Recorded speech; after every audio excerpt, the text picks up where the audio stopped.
दूसरों का फ्यूचर क्या बताएगा? हाँ, लोगों के इमोशंस का फायदा उठाकर उन्हें इमोशनल फूल बनाते हुए तुम्हें शर्म नहीं आती?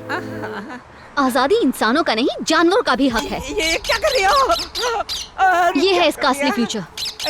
आजाद मिट्ठू, आजाद मिट्ठू, वापस आजा। मेरा धंधा चौपट कर दिया तूने। पेट भरने के लिए किसी पर जुल्म करना गलत है। तुम्हें पैसे ही चाहिए ना? छी!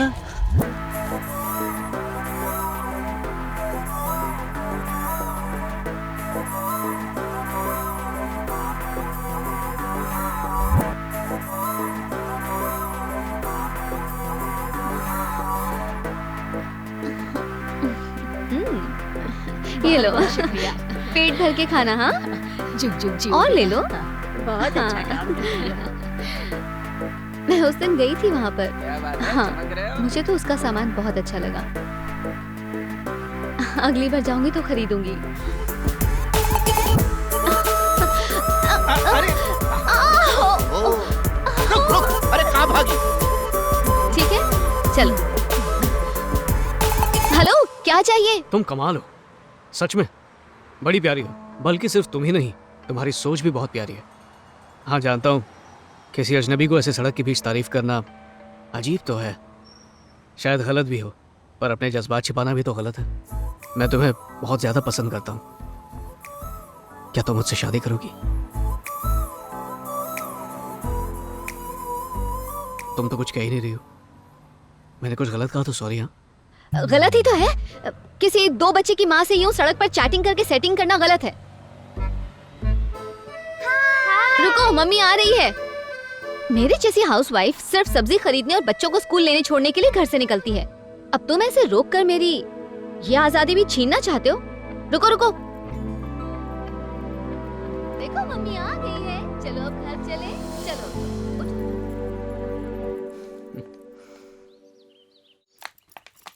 अरे इतनी देरी कैसे हो गई? अभी बताती हूँ। आज तो बहुत ड्रामा हो गया बाबा। काम खत्म करके मैं घर वापस आ रही थी, एक बेवकूफ अचानक मेरा पीछा करने लगा। मुझे शक हुआ, मैं मुड़ी तो देखा कि वो ठीक मेरे पीछे खड़ा हुआ था। अच्छा, और फिर? बस 2 मिनट बात करके वो सीधे मुझसे शादी करने की बात करने लगा बाबा। अरे सुनते ही मेरे तो होश उड़ गए। मुझे तो लगा कहीं ये गंवार मंगलसूत्र जेब में रख कर न लाया हो। पर मैं हूँ तो आपका ही खून। पता है मैंने क्या किया? क्या किया बता? मैंने उससे कहा कि भाई साहब, मैं पहले से ही शादीशुदा हूँ और 2 बच्चों की माँ भी हूँ। माँ सुनते ही उसके तो दिल में ठेस पहुँच गई। उसका चेहरा पूरा लाल पीला हो गया।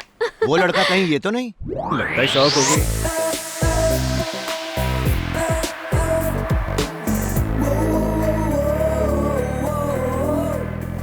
दिव्या, वहाँ बेंच पर यही मम्मी मिली थी ना? हाँ माँ। अरे बाप रे, लगता है गई भैंस पानी में।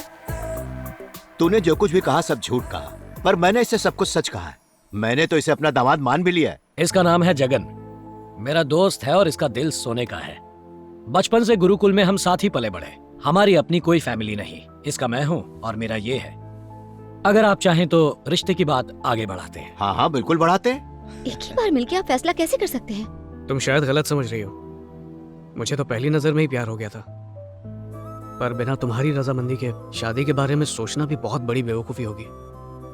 इसलिए मैं तुमसे अकेले में बात करना चाहता था। बाबा, मैं इससे अकेले में बात करना चाहती हूँ। हाँ हाँ बिल्कुल बात करो। मैंने तो इससे घंटा भर बात की। भाई मुझे तो लड़का अच्छा लगा। आज तक जितने भी लड़के तुम्हें देखने आए, तुमने सबको खरी खोटी सुना दिया। पर ये उन जमूरों जैसा नहीं है। जाओ ऊपर जाके बात कर लो। जाओ बेटा।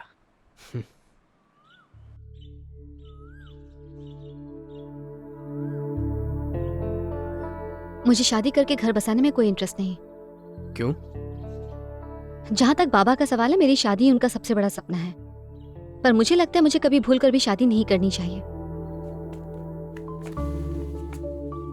तुम्हारी सूंघने की प्रॉब्लम के बारे में जानता हूँ, पर यह प्रॉब्लम इतनी भी बड़ी नहीं कि तुम किसी को शादी से ही इनकार कर दो। प्रॉब्लम तो तब होगी जब मैं तुमसे शादी करूंगी। मुझे पत्नी बनाकर कदम कदम पर तुम्हें मुश्किलें झेलनी पड़ेंगी। शुरू शुरू में तुम्हें शायद सब अच्छा लगे, पर जिंदगी भर झेल पाओगे इसकी कोई गारंटी नहीं है। पत्नी का मतलब सुख दुख बांटने वाली, ना कि जिंदगी भर का बोझ। और इसके अलावा एक बार फिर मैं किसी अपने की मौत की वजह नहीं बनना चाहती। माँ,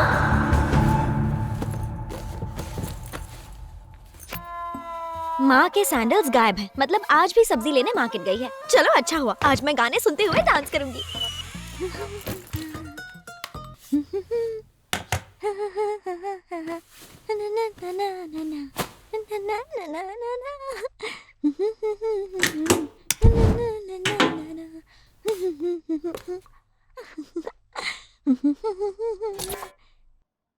अरे यार, लाइट चली गई। इस लाइट को भी अभी जाना था क्या?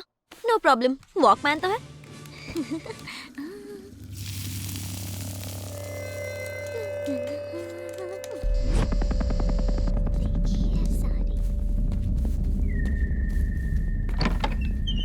ज्योति स्कूल से वापस आ गई?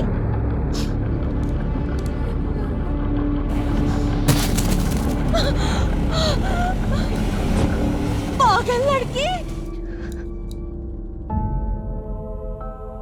मेरी वजह से माँ चली गई और मुझे पता तक नहीं चला।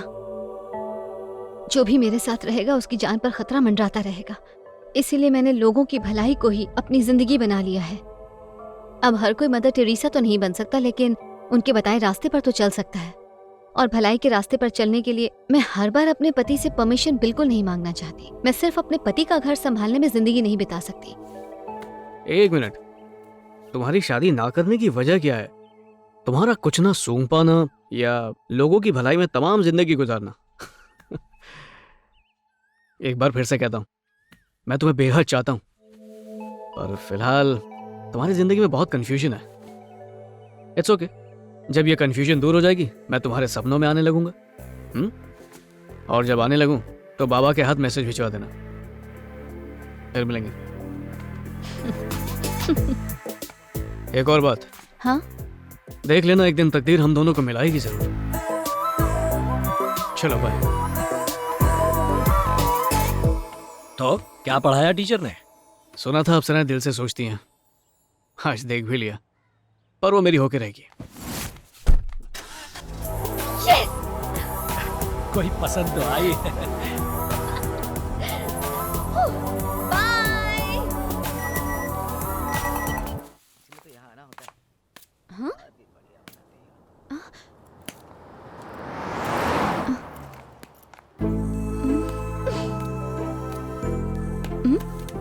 हाँ ज्योति, तुम्हारी मर्जी के बिना तुम्हारा पीछा करना गलत है, उसके लिए आई एम सॉरी। अब तुम्हें फोटोज इतनी पसंद आई गई हैं तो ये गलती मैं बार बार दोहराने को तैयार हूँ।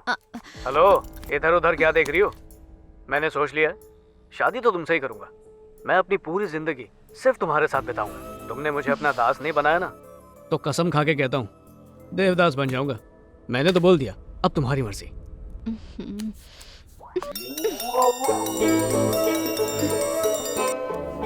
पापा बोल रहा हूँ, दामाद जी ने एक वीडियो भेजी, देखी? कैसी लगी वो? एकदम हीरो लगता है। बताओ फोन ना। रख दीजिए बाबा, बेवड़े कहीं के। पूरे शराबी हैं आप। अब? जितना पीना है पियो। हाँ ठीक है ठीक है। मुझसे बात मत करना।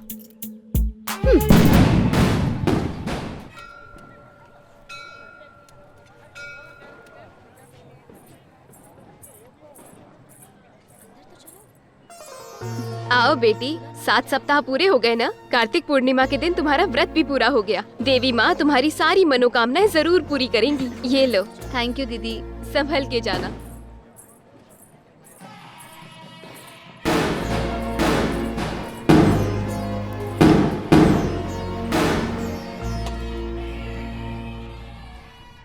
देवी माँ, इस उम्र में लड़कियाँ अपने लिए अच्छा वर मांगती हैं, पर मैं चाहती हूँ कि मेरी शादी ही ना हो। मैं नहीं चाहती कि मेरी वजह से कभी किसी को कोई कष्ट हो। प्लीज किसी तरह बाबा का मन बदल दीजिए, और जगन का भी, जो हर जगह परछाई की तरह मेरा पीछा करता है। प्लीज। अरे बेटा, कब से मैं चिल्ला रही थी कि तुम्हारी साड़ी में आग लगी है, तुम्हें सुनाई नहीं दे रहा था क्या? शोर शराबे में कुछ सुनाई नहीं दिया होगा इन्हें। सुनाई नहीं दिया, लेकिन साड़ी में आग लगने की बात तो आई होगी। हर जगह तो दिए जल रहे हैं, इसलिए शायद ध्यान नहीं गया होगा। चलो जाने दो, इस लड़के के रूप में आकर स्वयं भोलेनाथ ने तुम्हें बचाया है, नहीं तो अनर्थ हो जाता। कम से कम अब तो समझ जाओ ज्योति, तुम्हें भी कोई ख्याल रखने वाला चाहिए। इसलिए नहीं बोल रहा हूँ क्योंकि मैंने तुम्हारी जान बचाई है। मैं चाहता हूँ तुम खुद अपनी हिफाजत कर पाओ। आगे जो तुम्हारी मर्जी।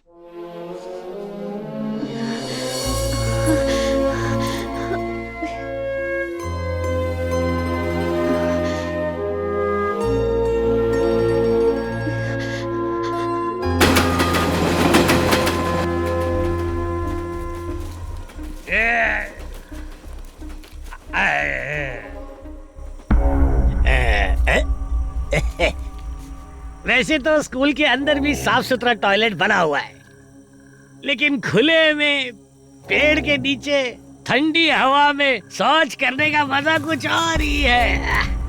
कितना मजा आ रहा है। अरे वाह रे वाह। अरे चुप हो जा, हल्का होने के टाइम पे काहे को डिस्टर्ब कर रहा है। चुप चुप। ऊपर से पसीना छूट रहा और ये बंद भी नहीं हो रहा है। ये कैसी बात है? भागो भागो यहाँ से।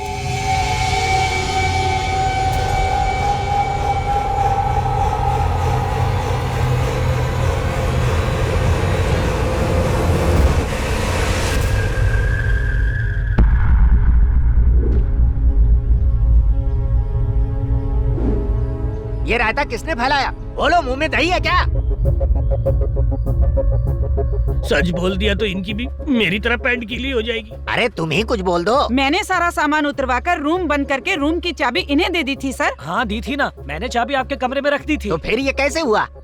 अगर चोर घुसता तो चोरी करता ना, ऐसे तहस नहस थोड़ी करता। किसने तोड़ा ताला? ताला तोड़ने वाले का पता चल गया तो दुम दबा के भाग जाओगे। और वॉचमैन, जब रात को हंगामा हुआ तो तुम कहाँ पर थे? सर वो क्या है कि चुप रहो, मैं जानता हूँ तुम्हें। सारी गलती तुम्हारी है। रोज रात को पी के टुन हो जाते हो। तुम्हारी कंप्लेंट सुन सुन के मेरे कान पक गए हैं। सबसे सच्चे इंसान शराबी होते हैं साहब। अगर डीओ साहब यहाँ इंस्पेक्शन के लिए आ गए तो क्या जवाब दूंगा उन्हें? और कोई रास्ता नहीं है। ध्यान से सुनो, जब तक कैंटीन का स्टॉक नहीं आता तब तक तुम सब खाने के इस नुकसान को अपने जेब से भरोगे और बच्चों के लिए खाना लाओगे। और तू वॉचमैन सुन ले, मैं तेरी सैलरी काट लूंगा। देवड़ा कहीं का। जाके भूत पकड़ो साहब, हम गरीबों का गिरेबान छोड़ो। पता नहीं ये भूत अब किसका बैंड बजाएगा।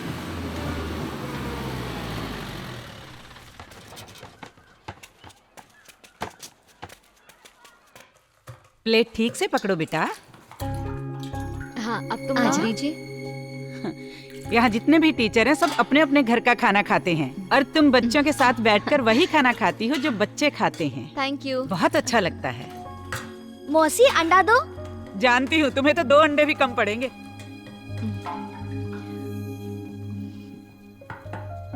टीचर हो तुम ऐसी। चलो शुरू हो जाओ। चलो चलो चलो चलो। टीचर पहले खुद खाती है, उसके बाद बच्चों को खाने देती है। टीचर, आपको अंडा पसंद नहीं है ना? तो ये भी तुम ही खा लो। Thank you. वैसे एक बात बताओ, तुम्हें सब अंडा बिट्टू कहकर क्यों बुलाते हैं? वो क्या है ना टीचर, जब मैं अपनी माँ के पेट में था तो उन्हें प्रोटीन नहीं मिलता था, इसीलिए मेरा पैर टेढ़ा हो गया। अब मैं बहुत प्रोटीन खाता हूँ ताकि मेरे बच्चे भी ताकतवर हो। टीचर, इसे पूछिए सर इसे भुक्कड़ संध्या क्यों बुलाते रहते हैं? हाँ? तुम्हें सब भुक्कड़ क्यों कहते हैं? क्योंकि मैं रोज 3-3 टिफिन भरकर चावल ले जाती हूँ। इस वाले टिफिन को मैं अभी खाऊंगी, ये वाला चावल मैं रात को खाऊंगी, इसमें पानी डालकर रखूंगी और सुबह नहा धोकर नाश्ते में खाऊंगी। मेरे पापा नहीं है, हमारे सर पर 5 लाख का कर्जा है। हम खाने का पैसा बचाते हैं ताकि ये कर्जा जल्दी खत्म हो जाए। टीचर, स्कूल का खाना नहीं होता तो हम कुछ नहीं कर पाते। अपनी माँ को आज किसी होटल में खाना खिलाना। आप तो मेरी टीचर है ना, मैं आपसे पैसे नहीं ले सकती। और आज के बाद कोई भी एक दूसरे को ऐसे नामों से नहीं पुकारेगा। तुम्हारा नाम बिट्टू है और तुम्हारा नाम संध्या है, ठीक है? Okay teacher. टीचर, प्रिंसिपल साहब आपको बुला रहे हैं। तुम चलो, मैं आती हूँ।